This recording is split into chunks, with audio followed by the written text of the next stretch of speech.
आज की क्लास में हम लोग तीन चीज़ों को पढ़ रहे हैं। कौन कौन सा चीज़ हमारा चल रहा है? सेमीकंडक्टर के बारे में बात कर रहे हैं। कंडक्टर, सेमीकंडक्टर और इंसुलेटर। ठीक है ना। अर्धचालक, चालक और कुचालक। तो अर्धचालक, चालक और कुचालक को हम लोग आज बैंड गैप के आधार पे देखेंगे कि बैंड गैप के आधार पे इन लोगों में क्या अंतर है, इन तीनों में अंतर क्या है। तो फर्स्ट टाइम हम लोग देखते हैं कि बैंड गैप क्या है। What's band gap? ठीक है। किसी भी सेमीकंडक्टर को अगर हम वो डिफाइन कर रहे होते हैं तो उसके दो पार्ट्स में डिफाइन करते हैं। उसका कंस्ट्रक्शन की बात कर रहे हैं तो दो पार्ट में हम उसकी बात कर रहे हैं। फर्स्ट टाइम में हम उसके बात कर रहे हैं बैंड गैप। बैंड गैप मतलब आप कह सकते हो कि परमाणुओं का जो आयनों का या परमाणुओं का जो एक साथ इकट्ठा होता है, एक साथ जब इकट्ठा होते हैं तो इकट्ठा होने के बाद जो उनके लेयर्स बनते हैं उस लेयर्स को हम लोग बोलते हैं बैंड। ठीक है ना। अणु और परमाणु जब एक साथ इकट्ठा होते हैं तो इकट्ठा होकर के जो लेयर्स बनाते हैं वो कहलाते हैं बैंड्स। और एक लेयर्स और दूसरे लेयर्स के बीच में कोई ना कोई गैपिंग होती है। ठीक है। जैसे इसका कंसेप्ट ये है कि हम लोग जो कंडीशन देख रहे हैं उसमें क्या होता है कि एक परमाणु दूसरे परमाणु के साथ काफी टाइटली बॉन्डिंग होते हैं। जैसे हम लोग बात करेंगे सबसे पहले धातुओं की। तो धातु में क्या रहता है कि एक परमाणु दूसरे परमाणु के बीच में जो गैपिंग रहती है वो गैपिंग बहुत ही कम होती है। जबकि अधातुओं में हम लोग बात करेंगे तो इसमें गैपिंग अधिक रहती है और उपधातुओं में मध्यम गैपिंग रहती है। तो ये गैपिंग इजीली आप समझ पा रहे हो, देख लो एक बार। तो इस आयनों के एक तरह ये संलयन होकर के जमा होकर के जो परत बना रही है, इस परत को आप कह सकते हो बैंड। ठीक है। तो इसको हम लोग दो तरीके से डिफाइन करते हैं, एक लेयर और ये दूसरा लेयर। इन दोनों लेयर्स के बीच में, ये first layers and second layers, इन दोनों लेयर को इसमें दो तरह के लेयर्स रहते हैं। जैसे एक परमाणु और दो परमाणुओं के बीच में, एक परमाणु और दूसरे परमाणु है, इन दोनों के बीच में कोई ना कोई गैपिंग बनती है, कोई ना कोई गैपिंग बनती है। तो एक तरह से ये परमाणुओं का ये परमाणुओं का जो है जमाव है, इसको हम लोग बोलेंगे बैंड। ये परमाणु का जमाव है तो इसे ही बोलेंगे बैंड। इनके बीच में जो गैप है तो हम लोग इसको बोलेंगे बैंड गैप। समझ में आ रहेगा? अब देखना, ये बैंड्स हैं। एक को हम लोग कंडक्शन बैंड बोलते हैं और एक को हम लोग वैलेंस बैंड बोलते हैं। क्लियर रहेगा? एक को हम लोग कंडक्शन बैंड बोलते हैं, एक को हम लोग वैलेंस बैंड बोलते हैं। ये कंडक्शन बैंड हमारा ऊपर रहता है, कंडक्शन बैंड, और ये वैलेंस बैंड हमारा नीचे रहता है। ठीक है, क्लियर है? एक कंडक्शन बैंड है और दूसरा वैलेंस बैंड है और इन दोनों के बीच में गैप है। बैंड बोले तो आयनों का जमाव, यहां भी बात करेंगे आयनों का जमाव या एक तरह की पट्टिका, और इन दोनों पट्टिकाओं के बीच में कुछ ना कुछ गैप रहती है। समझ में आ रहा है? इन गैप के आधार पर हम तीनों में डिस्ट्रीब्यूशन करेंगे कि इन तीनों में अंतर डिफरेंस पैदा करेंगे कि डिफरेंस क्या रहेगा। ध्यान देना, इन गैप्स को हम लोग इलेक्ट्रॉन वोल्ट के कंडीशन में देखते हैं। मेजरिंग करने के लिए एक छोटी सी यूनिट हम लोग यूज कर रहे होते हैं, 3 इलेक्ट्रॉन्स वोल्ट। ठीक है ना? क्या? 3 electrons volt, 3 EV electron volts के फॉर्म में देख रहे होते हैं। तो हमारे पास क्या है, क्या क्या चीजें हैं? 3 चीजें हैं। कौन कौन से? कंडक्टर, सेमीकंडक्टर और इंसुलेटर। अर्धचालक, चालक और कुचालक। ये हमारे पास क्या है? सेमीकंडक्टर। ठीक है। और ये क्या है?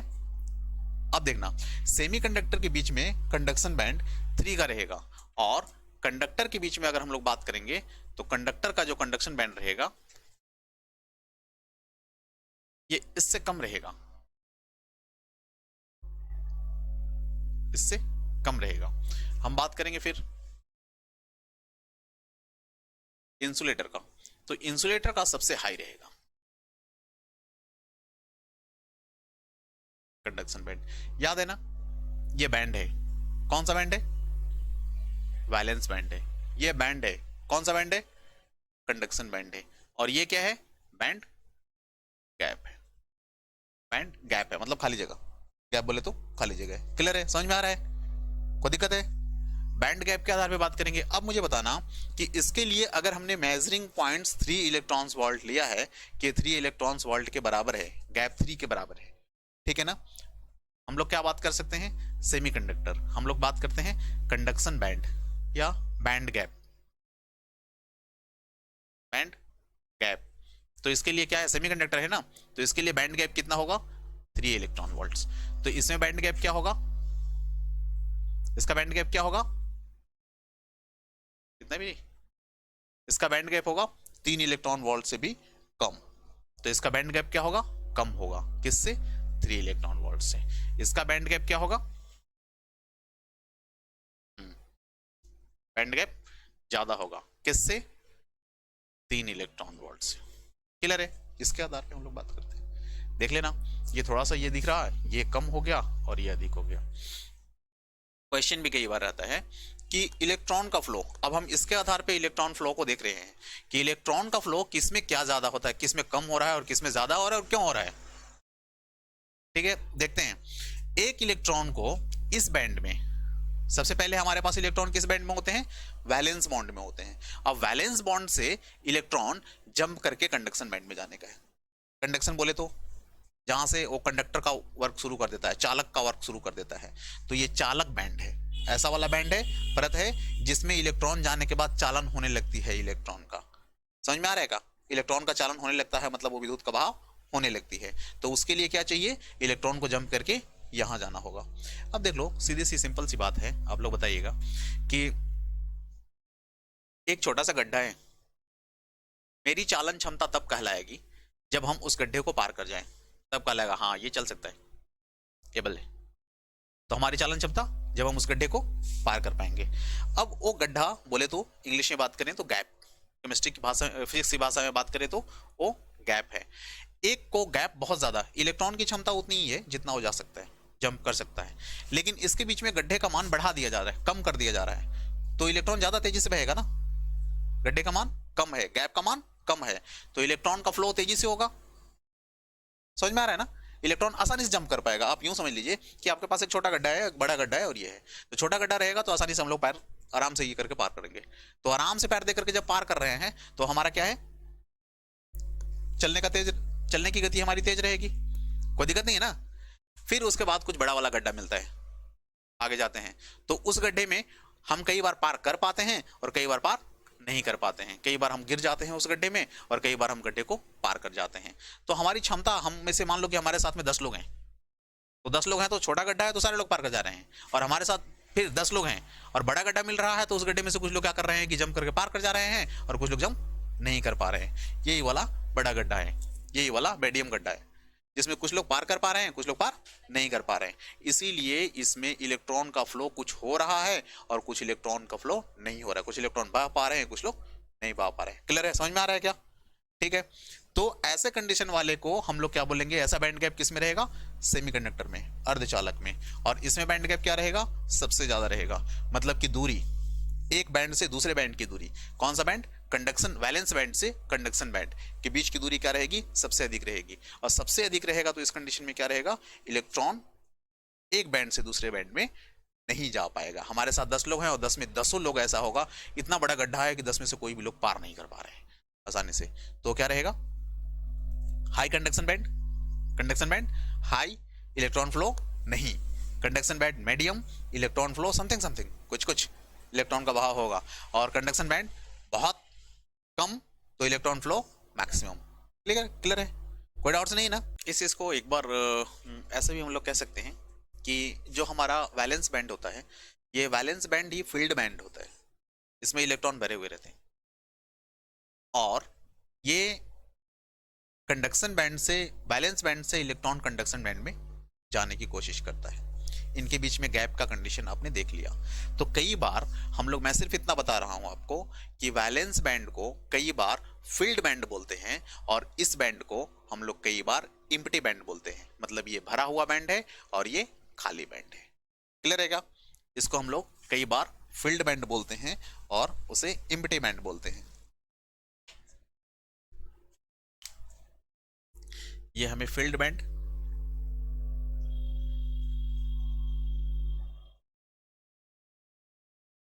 फिल्ड बैंड, और इसे हम लोग क्या बोलते हैं, एम्प्टी बैंड।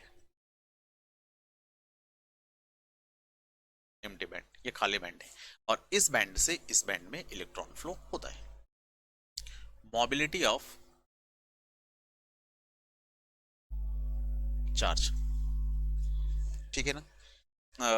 हिंदी बात करेंगे तो आवेशों का बहाव, मोबिलिटी का संबंध होता है सिर्फ उसके बहाव से। क्लियर है क्या? अब आवेशों के बहाव के बारे में बात करेंगे या मोबिलिटी के संबंध में हम लोग बात करेंगे, तो इसको समझने से पहले अपने को अपवाह वेग समझना होगा। अपवाह वेग क्या है? हिंदी बात, इंग्लिश बात करेंगे तो ड्रिफ्ट वेलोसिटी, ठीक है क्या? अपवाह वेग, अपवाह वेग, इसको आप लोग बात करेंगे तो ड्रिफ्ट वेलोसिटी, ड्रिफ्ट वेलोसिटी। तो पहले समझते हैं हम लोग ड्रिफ्ट वेलोसिटी क्या है, अपवाह वेग क्या है, उसके बाद मोबिलिटी को समझ पाएंगे, ठीक है। अपवाह वेग, कोई भी इलेक्ट्रॉन अपने स्थान पे गति कर रहा होता है। जैसे आपके पास कोई भी हमारे पास मटेरियल है, मान लेते हैं ये तार है, इसमें से हमने करंट दिया, और करंट देने के बाद करंट हमने यहाँ पे पाया, यहाँ पे हम करंट दे रहे हैं और यहाँ पे हम करंट पा रहे हैं, मतलब यहाँ पे इलेक्ट्रॉन को बहा रहे हैं, यहाँ से इलेक्ट्रॉन एंट्री कर रहा है और यहाँ पे निकल रहा है। ऐसा कब हो रहा है? मतलब हम लोग ये समझ सकते हैं कि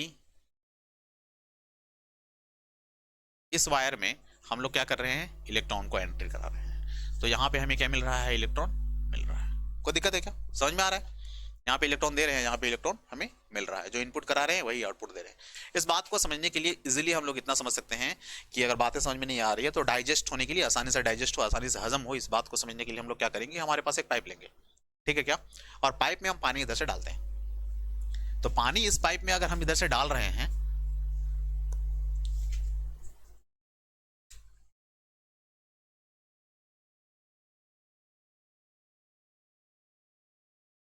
इस पाइप में अगर हम पानी यहां से डाल रहे हैं, तो जो पानी हम यहां से डाल रहे हैं वही पानी यहां पा रहे हैं। यदि पाइप में कोई गड्ढा नहीं है, पाइप में कोई ऑब्जर्वेशन नहीं है, मतलब पाइप ऐसा खराब कंडीशन में नहीं है, पाइप बढ़िया वाला कंडीशन में, तो एक गिलास पानी हम यहाँ से डाल रहे हैं तो एक गिलास पानी हम यहाँ पे ले रहे हैं, मतलब हम जो इनपुट करा रहे हैं वही आउटपुट हो रहा है। इनपुट मतलब इसके अंदर प्रवेश कराना, आगत, आउटपुट बोले तो निर्गत, कोई डाउट नहीं है ना इसमें।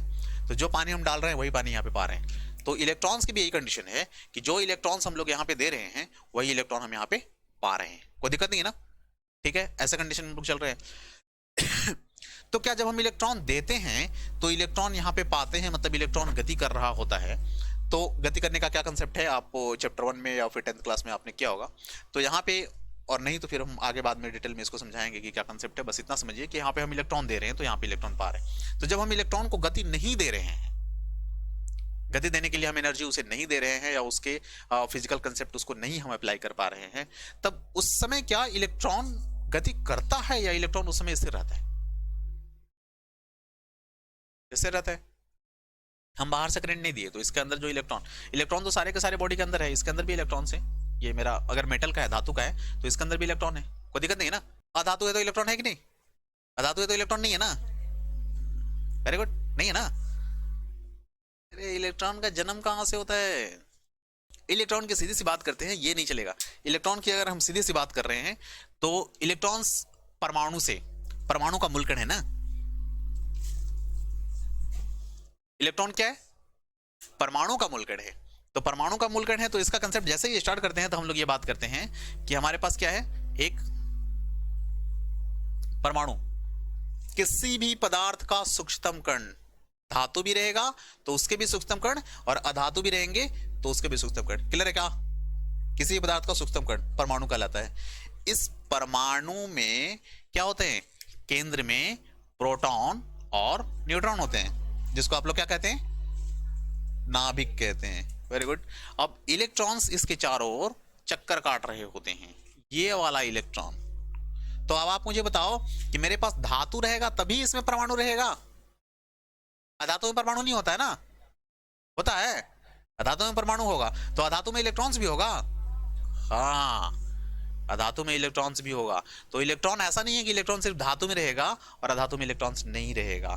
तो फिर किसी में, जब इसमें भी इलेक्ट्रॉन है सर, अधातु में भी इलेक्ट्रॉन है और धातु में भी इलेक्ट्रॉन है, तो फिर किसी में करंट फ्लो हो रहा है, किसी में करंट फ्लो नहीं हो रहा है, क्यों भाई? इसका इलेक्ट्रॉन गति नहीं कर रहा है, उसका इलेक्ट्रॉन गति कर रहा है, क्यों? कहीं ना कहानी रट्टी वाली, ये नहीं सही है। फिर से बात करते हैं। अभी तो जस्ट मैं बताया था कंडक्शन बैंड। कंडक्शन बैंड इसी बात को समझाता है कि जब हमारे पास अधातु होता है तो इसके बीच जो कणों के जो गैप्स होते हैं, आयनों के जो गैप्स होते हैं, बैंड गैप जो होता है वो काफी दूर होता है, काफी लंबा होता है। इसलिए इलेक्ट्रॉन एक बैंड गैप से दूसरे बैंड गैप में नहीं जा पाता है। समझ में आ रहा है? इसके बीच में काफी बड़ा बड़ा गड्ढा है जिससे इलेक्ट्रॉन एक बैंड गैप से दूसरे बैंड गैप में नहीं जा पा रहा है, तो इलेक्ट्रॉन का बहाव नहीं हो रहा है। अभी तो हम लोग देखे। लेकिन धातुओं में क्या रहेगा, इलेक्ट्रॉन बैंड गैप बहुत ही कम रहेगा, और बैंड गैप बहुत कम रहने के कारण इलेक्ट्रॉन आसानी से एक बैंड से दूसरे बैंड में जा पाता है, जंप कर पाता है, इसलिए इसमें इलेक्ट्रॉन का बहाव होता है। इलेक्ट्रॉन को यहां से यहां आने के लिए क्या चाहिए? मान लो कि इलेक्ट्रॉन यहां से यहां तक आ रहा है और बीच में बड़ा बड़ा वाला गैप मिल रहा है, इसको बड़ा बड़ा गड्ढा मिल रहा है, यहाँ पे इलेक्ट्रॉन आकर रुक गया, यहाँ फिर फ्लो नहीं कर पा रहा है, ये बड़ा गड्ढा है, यहां से यहां नहीं जा पा रहा था। जब यहां से यहां जाएगा तब ना यहां आएगा। मान लो यहीं पे बड़ा गड्ढा है, इसको मिल गया, जा ही नहीं पा रहा है, तो क्या रहेगा? रुक जाएगा ना, इलेक्ट्रॉन का बहाव होगा, विद्युत धारा होगी? नहीं होगा। किस में? अधातुओं में। क्यों? बैंड गैप का वैल्यू ज्यादा है, बैंड गैप का वैल्यू ज्यादा है और इलेक्ट्रॉन का फ्लो नहीं हो पा रहा है, बस इसलिए। क्लियर है? तो हम क्या बात कर रहे थे? अपवाह वेग। अब आते हैं अपवाह वेग पे, कि जब हम लोग बाहर से इलेक्ट्रॉन नहीं दे रहे हैं, हम लोग बाहर से इलेक्ट्रॉन नहीं दे रहे हैं, उस समय क्या इलेक्ट्रॉन गति कर रहा है? हाँ, उस वक्त भी इलेक्ट्रॉन गति कर रहा होता है, लेकिन कैसा वाला गति करता है? यूं समझ लो, खूंटे से बंधी हुई गाय ऐसी वाली गति करती है। गाय को खूंटे से बांध देते हैं, गति करती है? गति करती है ना? तो गति करती है तो वो अपने घर से चल के हमारे घर तक, यहां तक पहुंच जाती है, अपने खूंटे से निकल करके, अपने खूंटे से निकल करके खेत में पहुंच जाएगी? नहीं ना, गति करेगी कहां पे? अपने ही स्थान पे। तो घास चर पाएगी बाहर वाली? नहीं, क्योंकि वो अपने खूंटे से बाहर नहीं निकल रही। यही वाली कंडीशन यहां पे है इलेक्ट्रॉन्स का। इलेक्ट्रॉन का अपवाह वेग मतलब दो तरह का वेग होगा उसमें। एक वेग ऐसा रहेगा जो अपने स्थान से दूसरे स्थान तक जाएगा, और वेग ऐसा रहेगा जो कि अपने ही स्थान पे गति करता रहेगा। तो इस तरह के वेग को हम लोग बोलते हैं अपवाह वेग। अब देखिए इस इलेक्ट्रॉन की गति कैसे रहेगी अपवाह वेग में। इलेक्ट्रॉन हमारे पास क्या रहेगा, ये पहला गति हुआ, ये फर्स्ट वेलोसिटी है। सेकंड वेलोसिटी और दूसरी गति आप देख लो कि इलेक्ट्रॉन इस पोजीशन पे है, और इस पोजीशन पे होने पे ये क्या कर रहा है, यहां से यहां गया, यहां से यहां गया, यहां से यहां गया, यहां से यहां गया, जहां भी जाने का गया, लेकिन अंत में हमारे पास क्या पहुंचा, यहीं पे पहुंचा। समझ में आ रहा है क्या? तो इस तरह के वेग को हम लोग क्या बोलेंगे, अपवाह वेग। इसमें क्या क्या पॉइंट आपको मिला, क्या क्या पॉइंट मिला देखिएगा। Summation of velocity I is equal to 1। Initial point 1 है और 1 से लेकर के इनिशियल पॉइंट n तक बहुत जगह पे गया, यहां से यहां, यहां से यहां, यहां से यहां। मान लो n बार, n टर्म से बहुत बार, अनंत बार घुमा, बहुत बार ये घुमा, और घूमने के बाद अंततः कहां पहुंचा, जहां से चला था वहीं। वेग हुआ? नहीं हुआ ना। इसमें दो तरह की बातें आती हैं। एक वेग हम बात करते हैं, वेग आप लोगों ने पढ़ा है फर्स्ट ईयर में, बढ़िया से मालूम होगा। वेग हमारे पास बहुत सारे तरह का रहता है। हम एक बात कर रहे हैं तात्क्षणिक वेग, और एक बात कर रहे हैं औसत वेग। औसत वेग या कुल वेग की बात कर रहे हैं। तो इसका कुल वेग, ये जहां से चला वहीं पे पहुंचा, तो उसका कुल वेग कितना हुआ, समझ में आ रहा है? 0। समेशन लिखने का मतलब होता है, आप लोग तो इसको 10th क्लास से ही लिखते आ रहे होंगे। सब समेशन लिखने का क्या मतलब होता है, ये साइन देने का मतलब है सबका योग, सबका योग क्या है, 0। क्लियर है ना? ये I1 डजंट मैटर, नहीं भी जान रहे हो तो जानो, I इज इक्वल टू 1 मतलब इनिशियल पॉइंट 1 से लेकर के n तक, अनंत बार इसका चक्कर कटा, वहां तक का कुल वेग क्या रहेगा, 0। ये कौन सा वेग कहलाएगा, ये है कौन सा, औसत वेग। ठीक है ना? तो हम लोग इसको क्या करेंगे, औसत वेग। औसत वेग 0 होता है, पहला पॉइंट।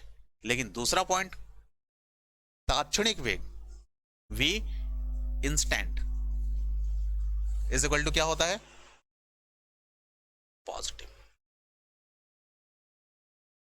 v इंस्टेंट, इंस्टेंट क्या है, ताक्षणिक वेग, छोटे समय के लिए वेग। अब देखो छोटे समय के लिए वेग, यहां से यहां तक की बात करेंगे तो वेग हो रहा है ना, यहां से यहां तक बात करेंगे वेग हो रहा है ना, यहां से यहां तक बात करेंगे वेग हो रहा है ना, मतलब इसके हर छोटे समय पे वेग होगा, लेकिन कुल वेग शून्य हो जाएगा। मैं आपको इस बात को आसानी से ऐसे ही समझ सकते हैं, मैं बोला खूंटे से बंधी गाय, तो खूंटे से बंधी गाय क्या रहेगी, वो एक बार खूंटे से बंधी हुई है, यहां से यहां तक चल पाती है ना, अपने रेंज में चल पाती है ना, तो हम क्या कहेंगे, वेग हो रहा है ना, वेग हो रहा है, लेकिन कुल वेग क्या हो रहा है, जहां से चल रही है वही कुल वेग शून्य। तो इस कुल वेग शून्य होने के कारण क्या होगा, इलेक्ट्रॉन का बहाव होगा, नहीं होगा। फाइनली हम क्या बोल रहे हैं कि फाइनली हमारा इलेक्ट्रॉन का बहाव नहीं हो रहा है, उसमें हम इलेक्ट्रॉन विद्युत धारा नहीं बह सकती है, लेकिन एक छोटे समय पे होती है। तो अपवाह, इसी को हम लोग बोलते हैं अपवाह वेग। अपवाह वेग का क्या कंडीशन, दोनों पॉइंट्स याद रखिएगा, ऑब्जेक्टिव के पॉइंट्स हैं ये मेन। अपवाह वेग क्यों होगा, अपवाह वेग वैसे वेग को बोलेंगे जिसका औसत वेग शून्य हो लेकिन तात्क्षणिक वेग हो। क्लियर है क्या, तात्क्षणिक वेग पॉजिटिव होता है लेकिन औसत वेग शून्य होता है। क्लियर है, ये हमारा कौन सा कहलाएगा, अपवाह वेग कहलाएगा। इसको हम पूरा फुल डिटेल में क्या कैसे है इस पे इक्वेशन भी फाइंड करेंगे चैप्टर 1 में, ठीक है क्या। अभी आप इसको ऐसे ही नोट डाउन मारिए। फिर से देखते हैं हम लोग मोबिलिटी ऑफ चार्ज कैरियर, हम लोग स्टडी कर रहे थे। अब मोबिलिटी ऑफ चार्ज कैरियर,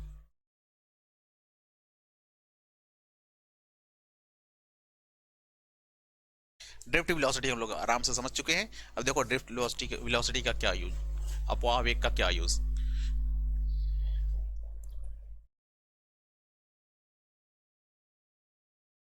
अपवाह वेग के संबंध में अगर हम लोग बात करेंगे तो सिंपल सा है कि इलेक्ट्रॉन का बहाव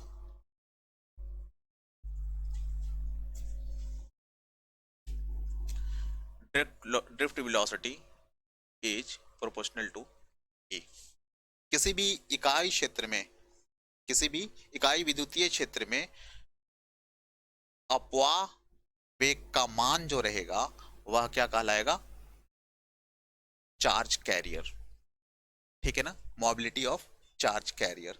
चार्ज कैरियर क्या है, अपवाह वेग का मान है किसी भी विद्युतीय क्षेत्र में।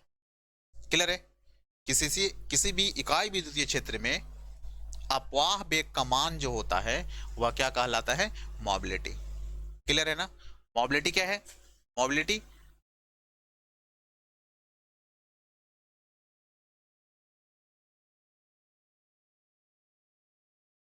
किसी इकाई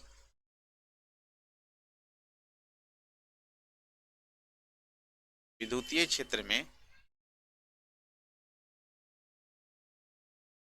अपवाह वेग।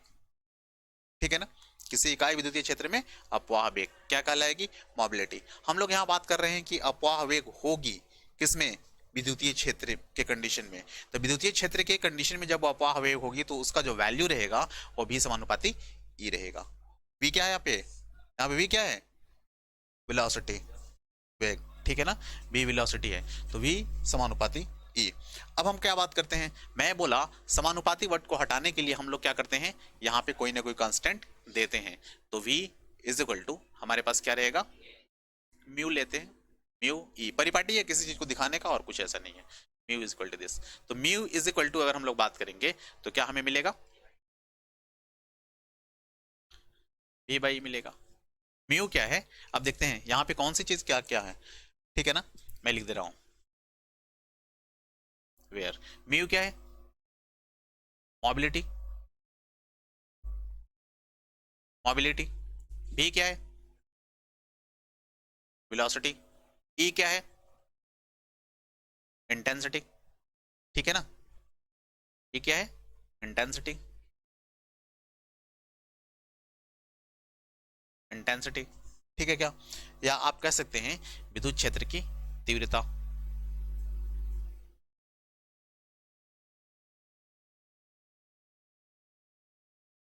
Electric electric field. क्लियर है क्या, इसे हम लोग बोलते हैं इलेक्ट्रिक फील्ड।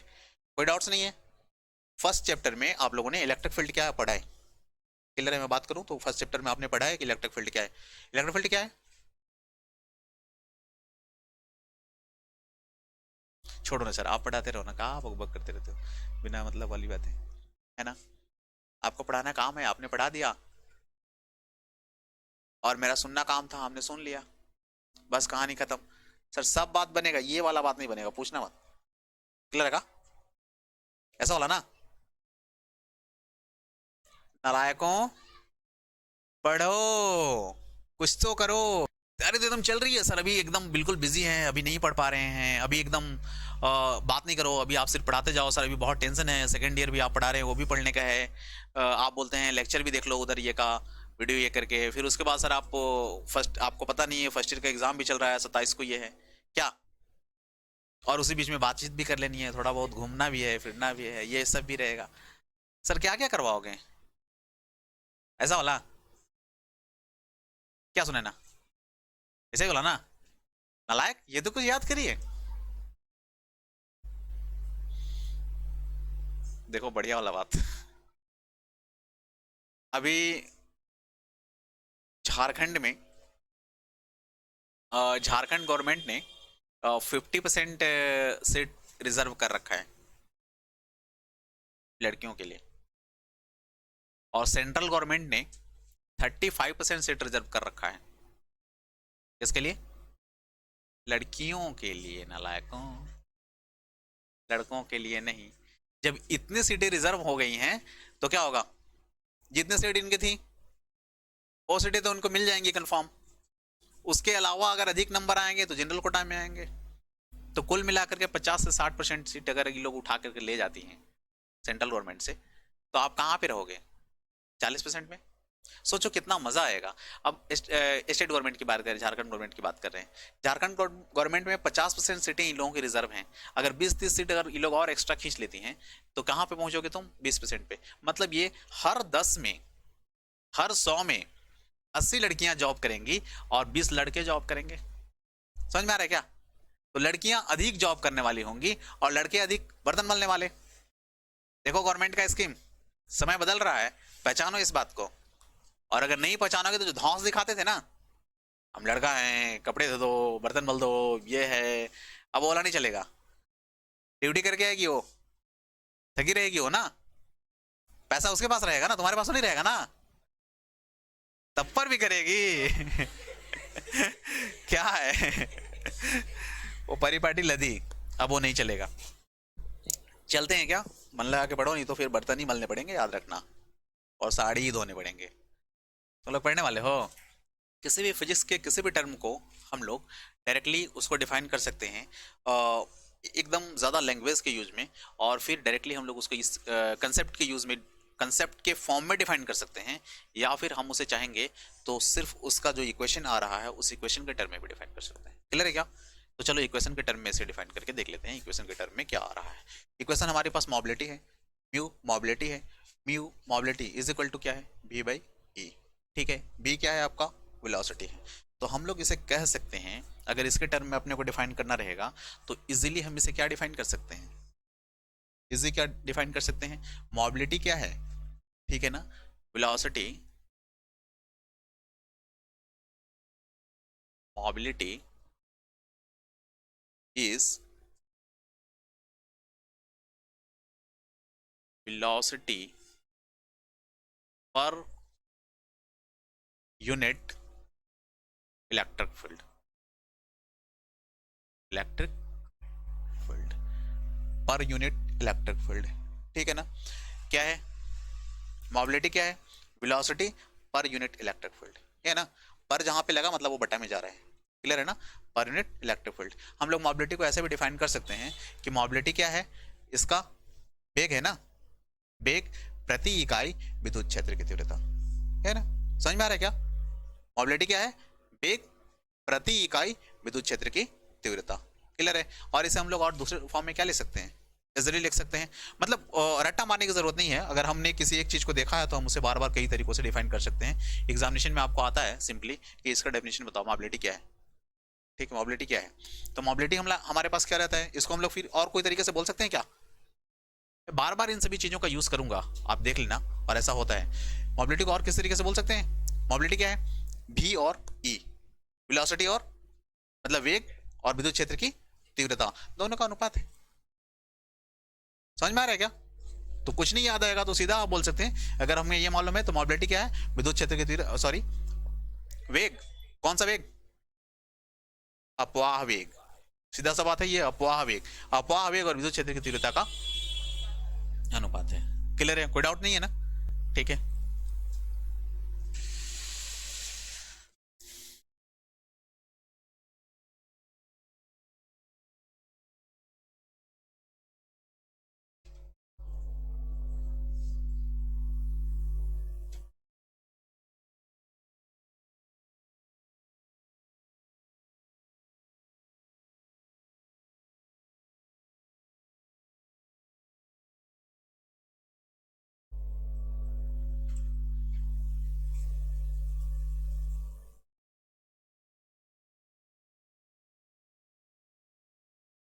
क्वेश्चन का रिप्लाई देना चाहिए, समझ में आ रहा है कि नहीं आ रहा है ये पता चलता है। चलो ठीक। इसमें क्या है, सुने ना कि आराम से आप इसको अगर वीडियो भी देख लोगी तो समझ में आ जाएगा, लेकिन अगर अभी आपने बोला है तो मैं थोड़ा सा आपको बता दे रहा हूँ, इजिली हो जाएगा क्लियरली। देख लो इधर, इधर से हमने क्या बोला है कि एक्सट्रिंसिक और इंट्रिंसिक, थोड़ा सा आप लोग भी केयर करना। एक्सट्रिंसिक और इंट्रिंसिक दो तरह की चीजें रहती हैं। एक्सट्रिंसिक बोले तो प्योर और इम्प्योर, ठीक है ना, प्योर और इम्प्योर बात करेंगे। तो इम्प्योर हम बात कर रहे हैं तो उसमें मिलावट है। हम मिलावट क्यों कर रहे हैं? इलेक्ट्रॉनों की संख्या को बढ़ाने के लिए। सबसे पहले बात समझ लीजिए कि हमारे पास सिलिकॉन प्योर है। यहाँ पे मेरी यहाँ उंगली भी देखो, डायरेक्शन भी देखो, मैं बोल भी नहीं रहा हूँ, कुछ कर भी रहा हूँ इधर, ठीक है। हमारे पास क्या है कि प्योर है। प्योर जो हमारे पास रहेगा वो सिलिकॉन है। जनरली दिमाग में रखने का है कि सिलिकॉन है। चार इलेक्ट्रॉन्स उसमें है और 4 इलेक्ट्रॉन की कमी है। एटम सेल में कितने हैं? 4 इलेक्ट्रॉन्स, और 4 इलेक्ट्रॉन की कमी है उसको अस्थायी होने के लिए। इतनी सी बात है, कोई दिक्कत नहीं ना। इसीलिए उसमें हम कह सकते हैं कि जो 4 इलेक्ट्रॉन की कमी है, मतलब हॉलों की संख्या 4 है, और जो 4 इलेक्ट्रॉन उसमें भरे हुए हैं उसमें इलेक्ट्रॉनों की संख्या 4 है। ये शुद्ध अर्धचालक के गुण हैं। समझ में आया क्या? ये शुद्ध अर्धचालक है, प्योर। तो अशुद्ध अर्धचालक, ये पॉइंट ऐसे ही चलता है कि पहला पॉइंट क्या अंतर है भाई, कि ये शुद्ध रहता है। इसमें बाह्यतम सेल में इलेक्ट्रॉन संख्या कितनी रहती है? 4। तो हमने वही लिखा है कि number of electrons E is equal to number of holes H, ठीक है ना। E is equal to H है, पहला पॉइंट क्लियर हुआ। लेकिन इम्प्योर में देखो, नीचे वाला पॉइंट होगा, सबसे नीचे वाला पॉइंट आपको मैं दिया था, वो E is equal to H। समझ में आया क्या?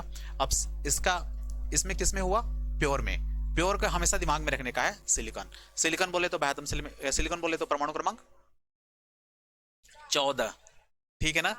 तो इलेक्ट्रॉनिक विन्यास क्या रहेगा? 2 8 4। बाह्यतम सेल में इलेक्ट्रॉन संख्या 4, तो हॉल की संख्या 4, दोनों मिलाकर 8 पूरा करने का है इलेक्ट्रॉन हॉल्स। क्लियर है? अब हम बात करते हैं अशुद्ध अर्धचालक। तो अशुद्ध अर्धचालक दो तरह के, ठीक है ना। उसमें हम सीधा बात करेंगे E is not equal to H, मतलब इलेक्ट्रॉनों की संख्या हॉल्स की संख्या के बराबर नहीं रहेगी, सीधी सी बात है। तो उसमें डिपेंड करेगा कि एन टाइप रहेगा तो फिर वहां पे बात करेंगे, डीपली जाएंगे कि इलेक्ट्रॉन की संख्या कितनी सर, हॉल की संख्या कितनी, तो एन टाइप की पी टाइप डिपेंड करता है। रिक्त स्थान जहां पे इलेक्ट्रॉन्स नहीं होते हैं, ओ, मैं फिर से आपको बोलूं, देखो फिर से ध्यान दो मेरी बात पे। हॉल्स क्या है, मैं सीधा सा बात कर रहा हूं। मैं क्या बोला कि कंडक्शन को पूरा करने के लिए, बैंड को पूरा करने के लिए 8 होनी चाहिए। अस्थाई कौन कौन सा है? आप लोगों का इलेक्ट्रॉन्स का बेसिक नहीं सही क्या, ये का इलेक्ट्रिसिटी का वर्ग 18 के तत्व जितने भी हैं वो सारे के सारे अस्थाई हैं, क्योंकि बाह्यतम सेल में इलेक्ट्रॉनों की संख्या भरे पूरे हैं। बात समझ में आ रहा है ना?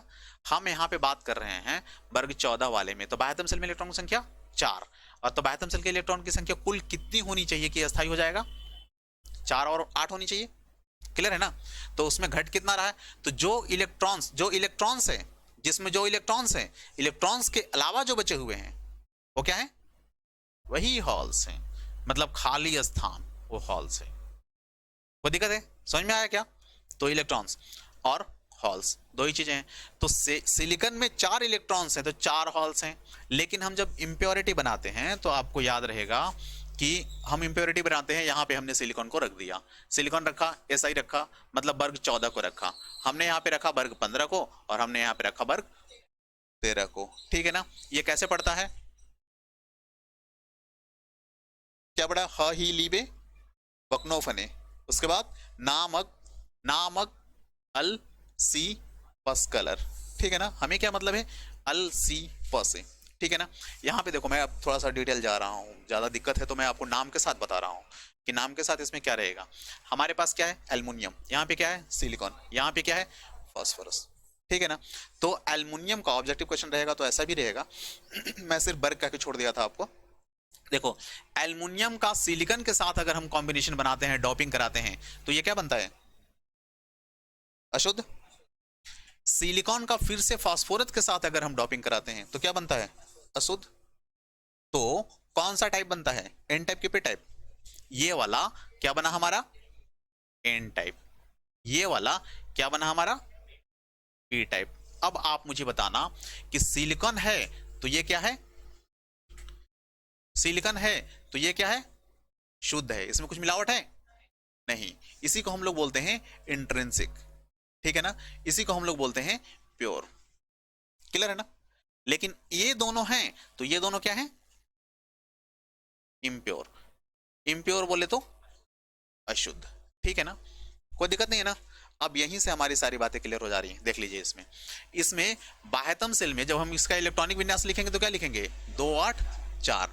तो इसमें इलेक्ट्रॉन की संख्या कितनी हुई, 4। इलेक्ट्रॉन की संख्या 4। तो हॉल की संख्या कितनी होगी, हाँ, हॉल की संख्या 4। अब इंट्रिंसिक और एक्सट्रिंसिक में हमें यहाँ पे अंतर लिखने का है। देखो, इंट्रिंसिक और यहाँ पे एक्सट्रिंसिक अंतर लिखने का है। तो एक्सट्रिंसिक और इंट्रिंसिक में अंतर लिखेंगे तो सबसे पहले हम लोग क्या लिखेंगे, इसमें इंट्रिंसिक में E is equal to H, इलेक्ट्रॉनों की संख्या हॉलों की संख्या के बराबर, 4 4। बट एक्सट्रिंसिक, एक्सट्रिंसिक बोले तो अशुद्ध, अशुद्ध बोले तो मिलावट।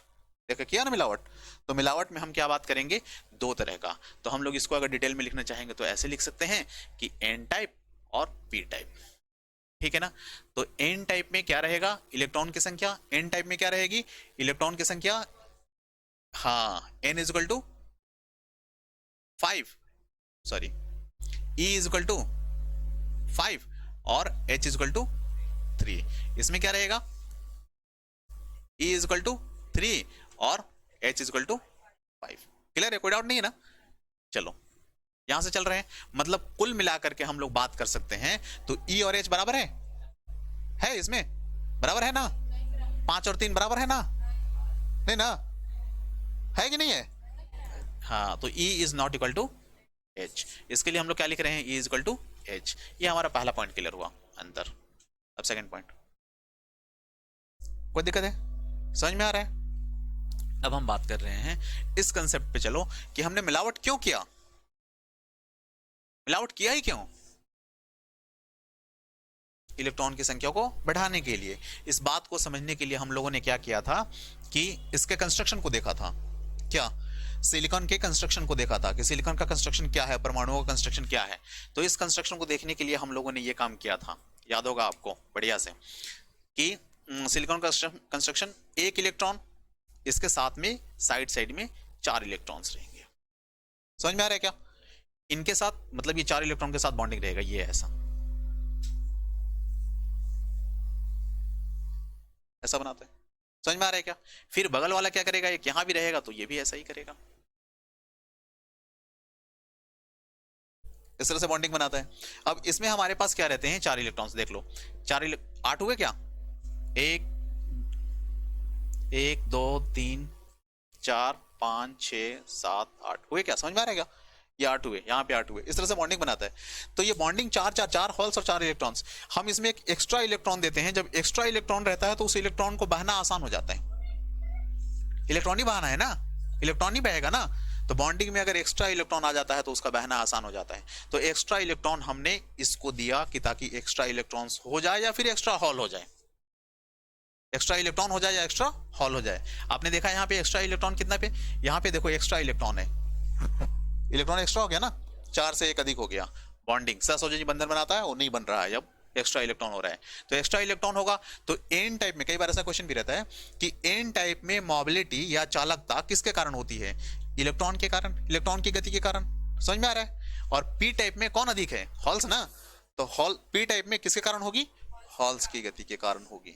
समझ में आ रहा है क्या। ये देखो ये एडवांस लेवल है, अगर अपने को एडवांस लेवल, इसी लेवल पे इतना ज्यादा डीप नहीं जाने का रहता है। अगर आपको जाना है कि एडवांस लेवल पे अपने को जाना है तो एडवांस लेवल का क्लास जो रहेगी, मैं CUET का स्पेशली उसके लिए क्लास चलाऊंगा, वो आप ज्वाइन कर लेना, चाहे जितने भी बच्चे रहेंगे मैं उसको क्लास चला रहा हूँ। लेकिन यहाँ पे सिर्फ इतना ही पढ़ना है। लेकिन अगर आपको जानने का है कि जानना है तो मेरे को कोई प्रॉब्लम नहीं है, करो आप, मैं बता सकता हूँ। क्लियर है, समझ में आया क्या? तो सेकेंडरी पॉइंट हम लोग क्या कह सकते हैं? अब देखो मोबिलिटी, इसमें किसके कारण गति होती है? इसमें किसके कारण गति होती है? अच्छा आप मुझे बताना, एक्स्ट्रा इलेक्ट्रॉन हमने क्या दिया है, क्यों दिया है? अधिक चालकता के कारण। तो चालकता का मान इसमें क्या रहेगा? चालकता क्या रहेगी? अधिक। इसमें चालकता क्या रहेगी? सामान्य। सामान्य कहो, कम नहीं कहो, सामान्य, ठीक है ना? चलेगा। इसकी तुलना में कम, इसकी तुलना में कम, बस इसकी तुलना में कम और इसकी अधिक, ठीक है, इस तरह से। अच्छा एक चीज और भी है, ज्यादा हम इसमें नहीं जा रहे हैं, एक काम करना आप, समझ में आ रहा है सारी बातें? समझ में आ रही है? पूरी बातें डाइजेस्ट होंगी। अगर दिक्कत है कि कोई बातें डाइजेस्ट नहीं हो रही हैं तो आप मुझे फिर से बताना। अगर दिक्कत हो रही है तो कभी भी किसी भी स्टूडेंट को अगर जैसे कि बोला कि सर उस वक्त समझाया समझ में आ गया, बाद में सर दिक्कत हो रही है, तो बाद में दिक्कत हो रही है इसीलिए तो मैं वीडियो बना के डाल रहा हूँ। आराम से आप जाइए वहां पे, जाकर के वीडियो को फिर से देख लेने में क्या दिक्कत है, देख लीजिए एक बार क्या हो रहा है। क्लियर है? और तब भी नहीं समझ में आया तो मेरे को बात करना, फिर मेरी प्रॉब्लम है। अगर बार बार समझने की कोशिश कर रहे हैं, समझ में नहीं आ रही है तो फिर मेरी प्रॉब्लम है, या कोई पॉइंट्स है जहां पे आपको दिक्कत हो रही है तो मुझे बताना। क्या है? क्या इंट्रिंसिक में? हाँ इंट्रिंसिक में चालकता कम होती है, सही तो। अच्छा अच्छा अच्छा, इसको इसमें लिख दिया, इसको यहाँ पे लिखना चाहिए। एक्सट्रिंसिक में चालकता अधिक होगी, है ना? इसमें अधिक होगा, इसमें कम होगा, क्योंकि मैं अभी जस्ट बोला, हाँ वही वाला कंसेप्ट है, मेरे को यहाँ लिखना था, यहाँ लिख दिया, गलती होगा, सॉरी। मैं सही से बोला कि इलेक्ट्रॉन, यही वाला कंसेप्ट है कि अधिक करते हैं हम, इलेक्ट्रॉनों की संख्या बढ़ाते हैं, क्यों? कि चालकता आसानी से हो सके। तो इलेक्ट्रॉन की संख्या अधिक किसमें है? इसमें है, या होल्स की संख्या इसमें है, इसमें अधिक रहेगी तो चालकता अधिक रहेगी, इसमें कम रहेगा, ऐसा, ठीक है। मैं यहाँ लिखने वाले को यहाँ लिख दिया उल्टा। क्लियर है? कंसेप्ट वही, कंसेप्ट चेंज नहीं होता है। कोई डाउट्स है और भी कहीं पे? अब हम लोग नेक्स्ट पॉइंट देख रहे हैं कि electrical conductivity of semiconductor. That's basic सी चीजें हैं, एकदम आराम से डाइजेस्ट होंगी। डाइजेस्ट होंगी बोले तो हजम होंगी आप उससे आराम से देखो, हाजमे बोले की जरूरत नहीं पड़ेगी, ठीक है। इलेक्ट्रिकल कंडक्टिविटी,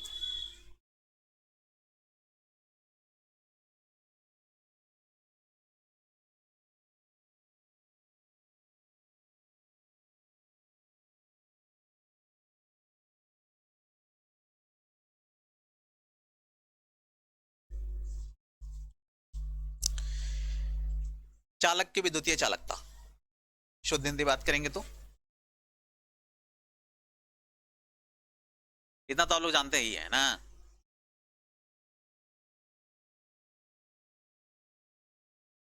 विद्युतीय चालकता, चालक की विद्युतीय चालकता क्या है भाई, लोग बात करेंगे इसमें। विद्युत की चालकता बोले तो इलेक्ट्रॉन्स की चालकता, इलेक्ट्रॉन्स की मोबिलिटी, इलेक्ट्रॉन का बहना। अब आप मुझे बताना, हम लोग क्या पढ़ रहे हैं? सेमीकंडक्टर ना, अर्धचालक ना। अर्धचालक में क्या क्या चीजें हैं? ठीक ना, चालक में और अर्धचालक में थोड़ा सा बात रहेगा। हम लोग जब चालक का कंडीशन पढ़ेंगे तो चालक में सिर्फ इलेक्ट्रॉन्स के बहाव के कारण होगी चालकता, याद रखिएगा। चालक और अर्धचालक में थोड़ा सा अंतर ये रहेगा कि चालक में विद्युत की चालकता किसके कारण होगी? इलेक्ट्रॉन्स के बहाव के कारण। हम वहां पे हॉल्स की बात नहीं करते, लेकिन क्या पढ़ रहे हैं अभी आप? सेमीकंडक्टर, अर्धचालक ना। तो अर्धचालक में दोनों बातें आती हैं, क्या? Electrons and halls. तो इसमें चालकता किसके कारण होगी? इलेक्ट्रॉन्स और हॉल्स दोनों के कारण होगी। क्लियर है ना? चालकता इलेक्ट्रॉन्स एंड हॉल्स, ये भी इलेक्ट्रिकल में और इलेक्ट्रॉनिक्स में यही अंतर है कि वहां पे सिर्फ इलेक्ट्रिक की हम बात करते हैं, मतलब इलेक्ट्रॉन्स की बात करते हैं, और यहाँ पे हम इलेक्ट्रॉन्स और हॉल्स दोनों की बात करते हैं। वहां पे हम टेम्परेचर का विशेष प्रभाव नहीं पड़ता, लेकिन यहाँ पे टेम्परेचर का विशेष प्रभाव पड़ता है। एग्जाम्पल के लिए 0 डिग्री केल्विन पे इलेक्ट्रॉन का बहाव नहीं होता है और वहां पे होता है। क्लियर है क्या? तो हम लोग चालकता के संबंध में बात करें, अब देख लो क्या कंडीशन बनता है। चालकता किसके कारण भाई? इलेक्ट्रॉन्स के कारण। चलो ठीक है, इसमें हम लोग, ये सेमीकंडक्टर है, हम लोग इसको बैटरी से कनेक्ट कर दे रहे हैं, बैटरी से कनेक्ट कर दिए। सिंपल सा आप लोग जानते हैं कि इसका जो हम लोग बैटरी का सिंबल दिखाते हैं, ये छोटा वाला जो पॉइंट रहता है ये नेगेटिव को दिखाता है और बड़ा वाला पॉइंट पॉजिटिव को दिखाता है। जब ये नेगेटिव को दिखाता है और ये पॉजिटिव को दिखाता है तो इलेक्ट्रॉन का फ्लो इस कंडीशन में होता है, नेगेटिव से पॉजिटिव की कंडीशन। समझ में आ रहा है क्या? कोई दिक्कत है इसमें? कोई दिक्कत नहीं है ना? तो जब इसमें हम लोग विद्युत धारा का बहाव इस तरह से होता है, इलेक्ट्रॉन सॉरी विद्युत धारा का बहाव इस तरह से होते हैं। ये हमारा हुआ विद्युत धारा।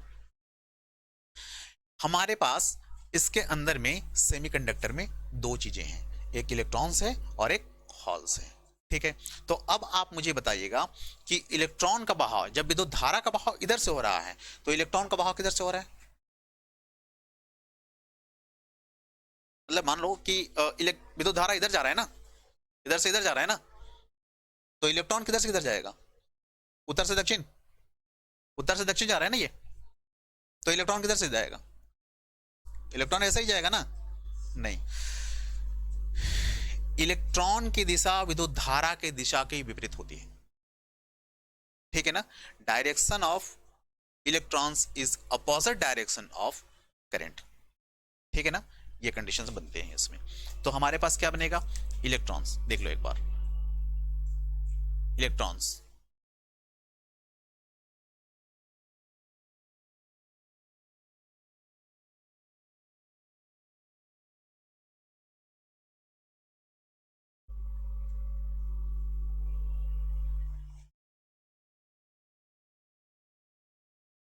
कोई दिक्कत है?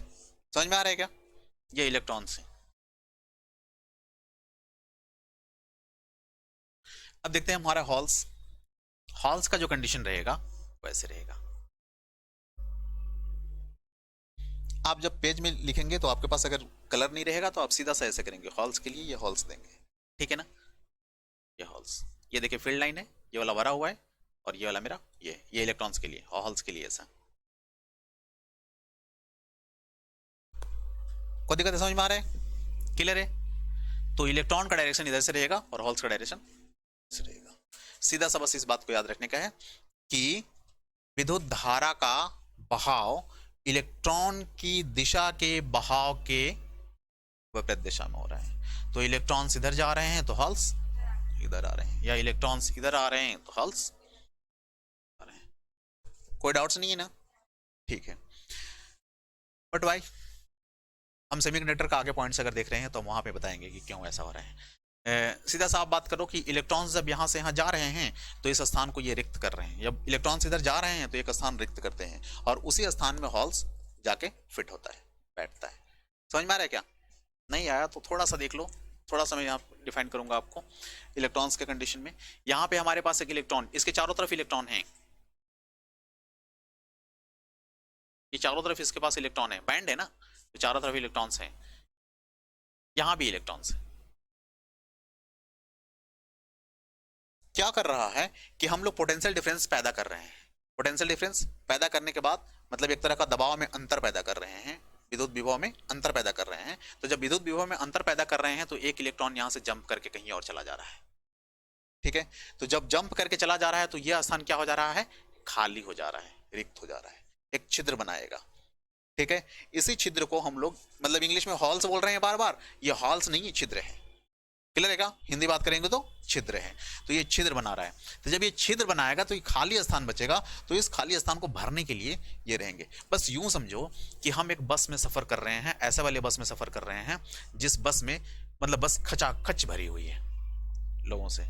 ठीक है, एक बंदा उसमें से नीचे उतरता है तो बाकी लोग क्या करते हैं? वो जगह खाली हो गई तो बाकी लोग क्या करते हैं? फटाक से उसकी जगह को कवर करेंगे, या एक सीट कोई खाली करता है तो बाकी लोग क्या करते हैं? खड़ा होकर देखते रहते हैं। ऐसा वाला वर्क होता है। यहां पे भी ऐसा ही रहता है, यहां पे दबाव बहुत ज्यादा है, तो जैसे ही ये स्थान खाली होता है इसके स्थान पे एक इलेक्ट्रॉन गया। देखो फ्लो किसका हुआ? इलेक्ट्रॉन का। बहाव किसका हुआ? इलेक्ट्रॉन्स का।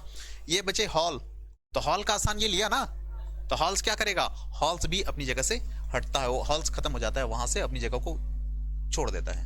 हॉल्स की जगह हॉल्स की जगह की इलेक्ट्रॉन फिल कर लिया जाता है। तो क्या कंडीशन बने? दोनों हॉल्स और इलेक्ट्रॉन्स की गति हुई और हॉल्स की भी गति हुई, डिपेंड करता है। इसीलिए हम लोग यहाँ पे बात करते हैं कि यहाँ पे दोनों ही गति एक साथ होती है, इलेक्ट्रॉन्स की गति इधर तो हॉल्स की गति इधर। कोई डाउट नहीं ना? क्लियर है यहाँ तक? स्पष्ट रूप से समझ रहे हैं?